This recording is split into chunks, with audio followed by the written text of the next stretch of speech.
Я думала, что самым сложным это будет разлука с 3-летним ребенком, но оказалось, что нет. Самое сложное это было в итоге добраться до наших гор. Пофигин сосательный. Пофигин? Сосательный. Сосательный. Да, успокаивает нервы, снимает стресс, поднимает настроение, повышает уровень пофигизма. 2 недели мы ехали, и только благодаря пофигину сосательному мы выжили. Ты тоже причастен к этому. Чувствуешь?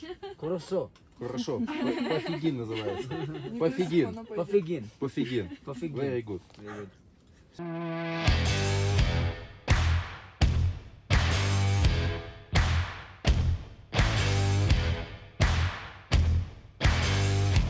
Как ощущения?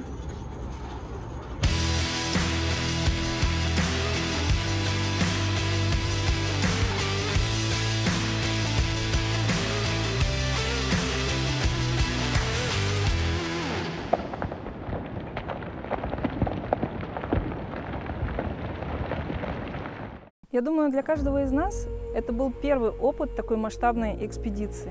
Да, у нас были поездки в Казахстан, в Киргизию, в Грузию, но там ты ощущаешь культуру, там ты ощущаешь людей, они близки к тебе.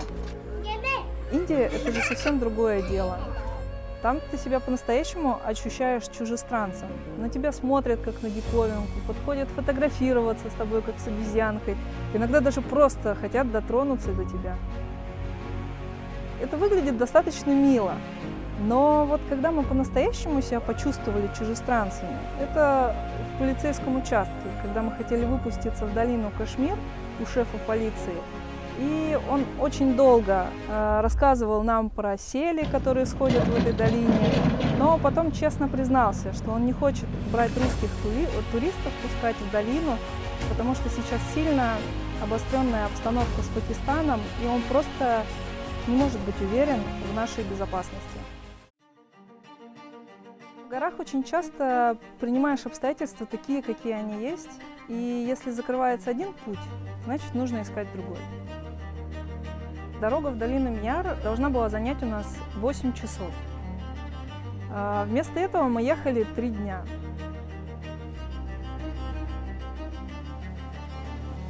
Все потому, что по дороге, по которой мы должны были проехать, сошел в тот же день обвал, и мы об этом узнали на месте.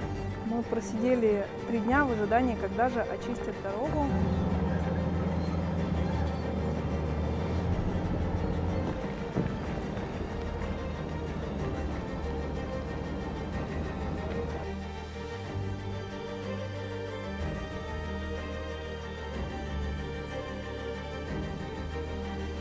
К концу 3-го дня мы, ей-богу, были готовы уже перелезть через этот завал с рюкзаками и пойти чуть ли не пешком ловить попутку. Но, слава богу, успели расчистить, и мы смогли проехать, добраться до последней деревушки, откуда начинался наш путь.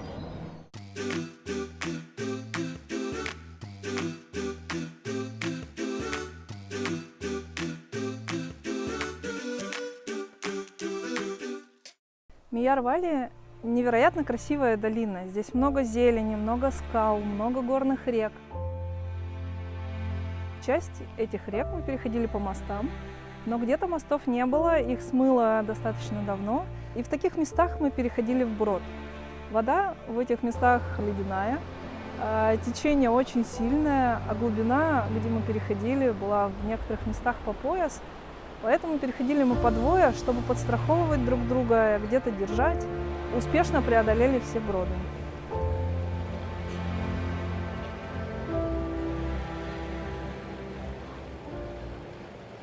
Наш лагерь мы разбили под вершиной Кастл-Пик. В этот раз у нас было очень много имущества с собой. Это и душ, и 3 туалета, и столовая, и кухня. И даже был личный повар, который для нас все это готовил. Вот эти европейцы гребаные сидят тут, из хрусталя едят. Не то, что раньше с горелки. И все это входило в экспедиционный пакет, поэтому отказаться от этого было очень тяжело. И, знаете, жить с комфортом в горах оказалось очень приятно. Нашей первой целью стала непройденная восточная стена Махиндры. Это идеальное сочетание внутренних углов, трещин и каминов. Прям все идеально для нашего первого прохода. Мы уже знали, что через несколько дней после нашей акклиматизации должна испортиться погода. Но как будто бы погодного окна хватало для того, чтобы мы успели проскочить на вершину. Поэтому мы выдвинулись на маршрут, мы начали лезть. Но во второй день нашего восхождения пошел сильный снегопад. Хотя по прогнозу, и прогноз в этот день спутниковый говорил о том, что никакого снегопада у вас нет. Поэтому перед нами встал сложный выбор, как и всегда это бывает в горах, развернуться или идти дальше. И это выбор между амбициями и безопасностью. И на тот момент мы выбрали спуск вниз. И, как оказалось, очень правильно выбрали, потому что на следующий день пошел сильный снегопад. Температура упала на 10-15 градусов. И за несколько дней в лагерь выпало полметра или даже больше снега. Поэтому идти под таким условиям было бы просто невозможно. Мы понимали, что на Махиндру мы уже не вернемся. В горах ожидание – это самое тяжелое. Каждый день похож на предыдущий день. Время растягивается. Кажется, что прошла уже целая вечность. Все похоже на день сурка. Ты с утра просыпаешься, один и тот же пейзаж, засыпаешь, один и тот же пейзаж. Думаешь, сколько нужно времени, чтобы растаял этот снег со склонов.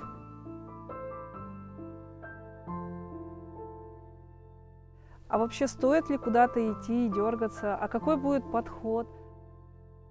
А насколько это будет безопасно лезть, когда такое количество снега на маршруте?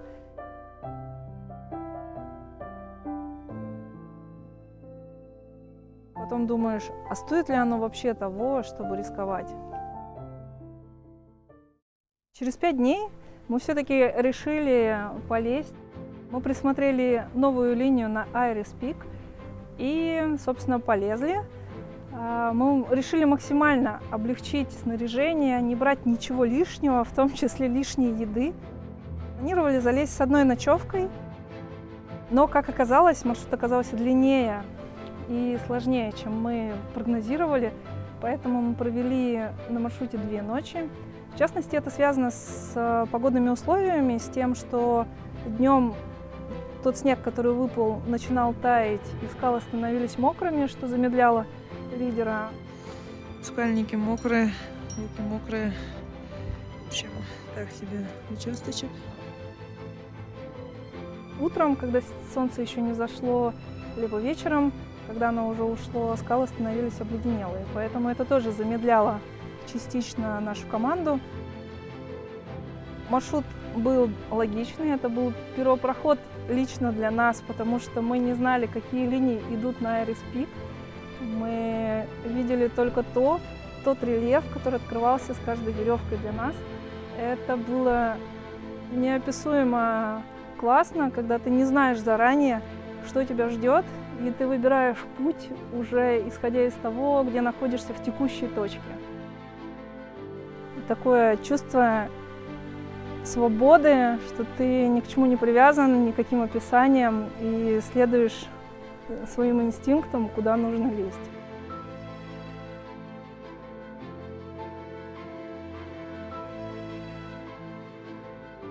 На вершину мы вылезли во второй день примерно в 6 вечера. Мы на вершине.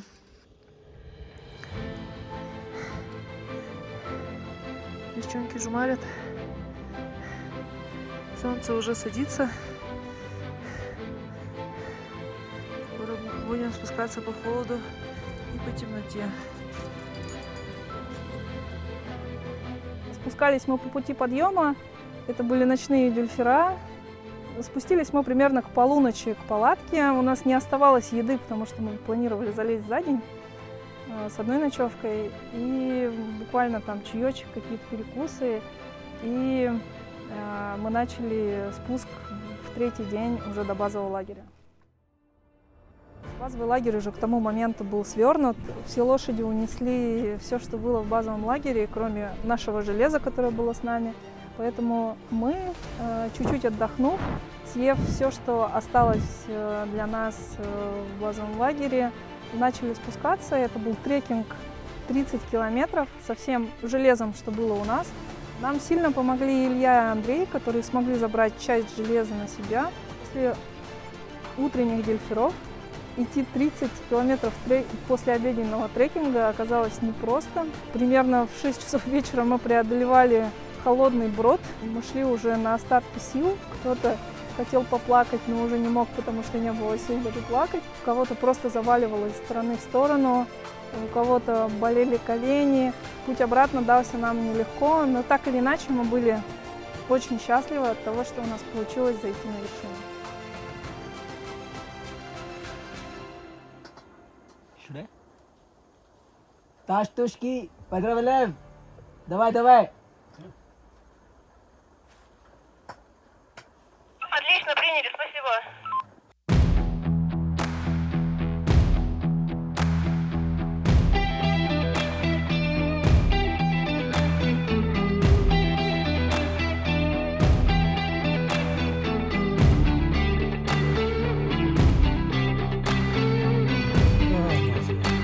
Кто вас этому всему учил? Огонь. В этом году это у меня уже 15 не подходит.